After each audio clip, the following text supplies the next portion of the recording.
Recurrent और locally advanced cervix cancer का इलाज। कुछ मरीजों में सर्विक्स कैंसर के ट्रीटमेंट के बाद या शुरुआत में ही सर्विक्स कैंसर काफी फैल जाता है और आसपास के अंगों जैसे कि पेशाब की थैली, पेशाब की पाइप और संडास के रास्ते में घुस जाता है। इन पेशेंट्स की कंडीशंस खराब होती हैं, पर इनका भी ट्रीटमेंट किया जा सकता है। इलाज में एक विशेष सर्जरी जिसका नाम एक्सेंटरेशन है की जाती है। ये ऑपरेशन काफी बड़ा रहता है और पेशेंट के लिए शायद मुश्किल भी रहता है, पर अंत में पेशेंट एक नॉर्मल लाइफ जी सकते हैं। एंटीरियर एक्सेंटरेशन यानी कि ऐसी सर्जरी जिसमें कि गर्भाशय के साथ साथ पेशाब की थैली और पेशाब की पाइप को भी निकाल दिया जाता है, क्योंकि इनमें कैंसर फैल चुका है। ये निकालने के बाद पेशाब का रास्ता आंतों की एक सेगमेंट में से बनाया जाता है। दोनों यूरेटर्स को एक अंत में जोड़ा जाता है और इस आंत के दूसरे टुकड़े को पेट पर लाया जाता है। उस आंत के द्वारा पेशाब पेट में लगाए हुए एक बैग में कलेक्ट होता है, जिसको हम आइलेल कंड्यूम कहते हैं। इस बैग के नीचे एक ढक्कन रहता है जिसको पेशेंट खाली करके अपनी नॉर्मल लाइफ जी सकते हैं। इस ऑपरेशन के बाद भी मरीज अपनी नॉर्मल लाइफ जीते हैं, उनकी क्वालिटी ऑफ लाइफ मेंटेन रह सकती है। जिस प्रकार के कपड़े पहनते हैं वैसे ही पहनते हैं और उनकी नॉर्मल दिनचर्या रहती है। दूसरा ऑपरेशन पोस्टीरियर एक्सेंटरेशन कहलाता है।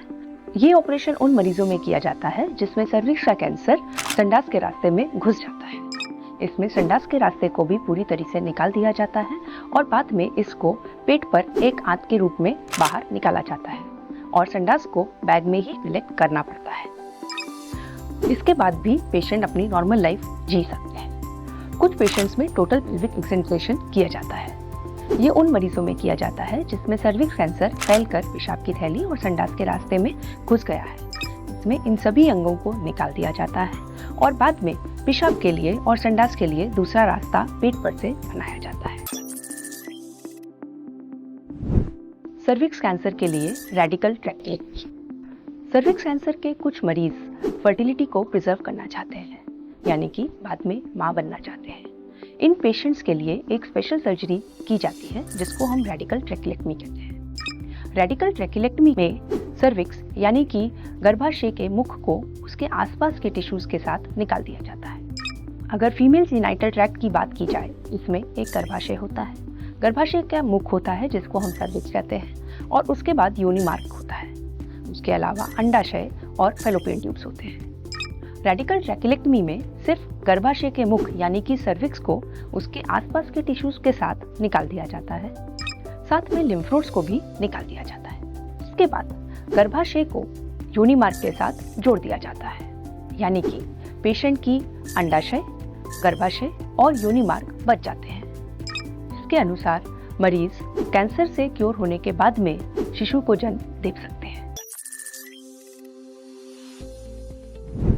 गर्भाशय निकालने से पहले पूरी जांचें जरूर कराएं। हमारे पास कुछ मरीज ऐसे आते हैं जिनको ऑपरेशन कराने के बाद पता चलता है कि गर्भाशय में कैंसर था या फिर गर्भाशय के मुख यानी कि सर्विक्स में कैंसर था। इन मरीजों को फिर बाद में दूसरी सर्जरी या फिर रेडियोथेरेपी की जरूरत पड़ती है। अगर ऑपरेशन के पहले ही पूरी जांचें कर दी गई होती तो शायद ये दूसरे इलाज की जरूरत नहीं पड़ती। ऐसा इसलिए है कि कैंसर के लिए जो ऑपरेशन किया जाता है और बिना कैंसर के जो गर्भाशय निकाला जाता है उनमें काफी अंतर है। अगर किसी मरीज में कैंसर नहीं है तो सिर्फ गर्भाशय, सर्विक्स और ओवरीज को निकाला जाता है, जबकि अगर हमें पता हो कि उसमें कैंसर है तो गर्भाशय के और सर्विक्स के साथ साथ उसके आसपास के टिश्यूज यानी कि पैरामेट्रियम और यूट्रोसेक्रल लिगामेंट्स और योनि के ऊपर के मार्ग को निकाल दिया जाता है और साथ में लिम्फ नोड्स को भी निकाला जाता है। इस ऑपरेशन को हम रेडिकल हिस्टेरेक्टमी कहते हैं। अगर पता होने पर यह ऑपरेशन किया जाए तो मरीज को कई बारी रेडियोथेरेपी की जरूरत भी नहीं पड़ती है। तो गर्भाशय से रिलेटेड कोई भी प्रॉब्लम होने पर जल्दी ना करें, उसे जल्द में ना निकलवाएं, पहले पूरी जांचें कराएं। ज्यादातर केसेस में कैंसर नहीं होगा, पर कैंसर अगर हो तो उसका सही तरीके से इलाज करने से क्योर संभव है। स्टेज 0 सर्विक्स कैंसर यानी कि प्री कैंसर, कैंसर के होने के पहले की अवस्था, जिसको डिस्प्लेसिया और इंट्राएपिथेलियल नियोप्लेसिया भी कहा जाता है। इन कंडीशंस में एबनॉर्मल सेल्स तो होते हैं, यानी कि कैंसर के चेंजेस वाले सेल्स तो होते हैं, बट इतने नहीं बड़े हैं कि उनको कैंसर कहा जाए। अगर इनका अभी ही ट्रीटमेंट कर दिया जाए तो कैंसर को होने से रोका जा सकता है। इनके लिए हमारे पास 5 प्रकार के ट्रीटमेंट उपलब्ध है। पहला ट्रीटमेंट है क्रायोसर्जरी। इसमें क्रायो प्रोब यानी कि एक फ्रोजन प्रोब यूज किया जाता है, जो कि टिश्यूज को फ्रीज करके यानी कि उनको ठंडा करके डिस्ट्रॉय कर देता है। इससे एबनॉर्मल सेल्स को खत्म कर दिया जाता है। दूसरा प्रोसीजर है लेजर सर्जरी, जिसमें कि लेजर बीम के द्वारा इन कैंसर के एबनॉर्मल सेल्स को खत्म कर दिया जाता है, जिससे कि बाद में कैंसर ना बने। तीसरा प्रोसीजर है लीप यानी कि loop electrosurgical procedure to excise the abnormal cells. Cervix में जो एबनॉर्मल एरिया देखा जाता है, जिसको प्री कैंसर कहा जाता है, उसको एक लूप के द्वारा, जो कि एक पतली तार का बनाया हुआ लूप है, उससे निकाल दिया जाता है। इसको लीप कहते हैं। Fourth procedure is conization. इसमें कोन की एक शेप में सर्विक्स को निकाल दिया जाता है। उसमें जो भी एबनॉर्मल एरिया है उसको पूरा निकालने के बाद चेक किया जाता है मार्जिन्स के लिए कि मार्जिन में कोई कैंसर के सेल तो नहीं है। लास्ट प्रोसीजर है हिस्टेक्टमी। कुछ पेशेंट्स में जिनमें काफ़ी एक्सटेंसिव प्री कैंसरस डिसीज है, या फिर जिन पेशेंट को भी गर्भाशय की ज़रूरत नहीं है, जिनकी फैमिलीज कंप्लीट है, उनमें गर्भाशय को ही निकाल दिया जाता है, जिसको हम हिस्टेक्टमी कहते हैं। सर्विक्स कैंसर यानी कि गर्भाशय के मुख का कैंसर, यह भारतीय महिलाओं में होने वाला दूसरा सबसे आम कैंसर है। हर 8 मिनट एक भारतीय महिला की इसके कारण मृत्यु होती है। अच्छी बात यह है हम इससे लड़ सकते हैं। कुछ देश इससे ऑलरेडी पूरे मुक्त हो चुके हैं। आइए जानें कि कैंसर होता कैसे है। पहले HPV नामक वायरस का इन्फेक्शन होता है। इस इन्फेक्शन के बाद एबनॉर्मल सेल्स उत्पन्न होते हैं, जिन्हें हम प्री कैंसर कहते हैं। काफी समय प्री कैंसर रहने के बाद कैंसर बन सकता है। इन तीनों ही कंडीशन से लड़ा जा सकता है। पहली कंडीशन यानी कि HPV इन्फेक्शन। HPV इन्फेक्शन को होने से रोका जा सकता है।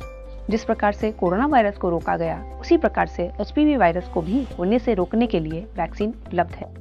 दूसरी कंडीशन है प्री कैंसर, जिसको कि जानने के लिए एक सिंपल टेस्ट यानी कि पैप स्मीयर होता है, जो कि हर महिला को हर 3 साल बाद कराना चाहिए। इससे प्री कैंसर स्टेज के बारे में पता चलता है।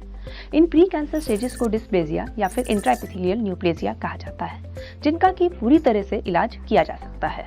लेजर सर्जरी और क्रायोसर्जरी से ये इलाज किया जाता है, जिनमें कि प्री कैंसर यानी कि एबनॉर्मल सेल्स को कम्प्लीटली खत्म कर दिया जाता है और कैंसर को होने से रोका जा सकता है। तीसरी कंडीशन है कैंसर।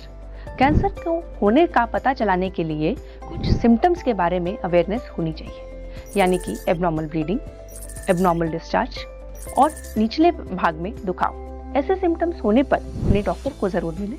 अगर कोई नॉर्मल टेस्ट आता है या कैंसर आता है तो उसका कम्प्लीटली इलाज किया जा सकता है। तो आइए इन 3 हथियारों के साथ सर्विक्स कैंसर के खिलाफ युद्ध में शामिल हो जाएं। ज्यादातर सिचुएशंस में सर्विक्स कैंसर एक वायरस के कारण होता है, जिसे हम HPV यानी कि ह्यूमन पैपिलोमा वायरस कहते हैं। इस वायरस के खिलाफ वैक्सीन उपलब्ध है। वैक्सीन यानी कि वो टीका जिससे कि वायरस को होने से रोका जा सकता है। HPV वायरस के खिलाफ हमारे पास 3 प्रकार के वैक्सीन अवेलेबल है, बाइवेलेंट, क्वाड्रिवेलेंट और नैनोवेलेंट।